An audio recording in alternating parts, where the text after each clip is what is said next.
కోరికలు ఉన్నాయి. మరి కోరిక ఎక్కడికి వెళ్ళినా తీరటం లేదు. మరి అలాంటి కోరిక నెరవేర్చుకోవాలంటే మరి ఎక్కడికి వెళ్ళాలి?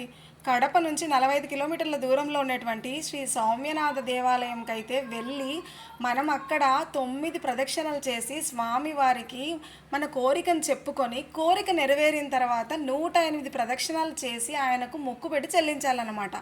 అసలు ఈ సౌమ్యనాథ దేవాలయంలో ప్రస్తుతం అయితే బ్రహ్మోత్సవాలు జరుగుతున్నాయి. ఈ రోజే ఆఖరి రోజు.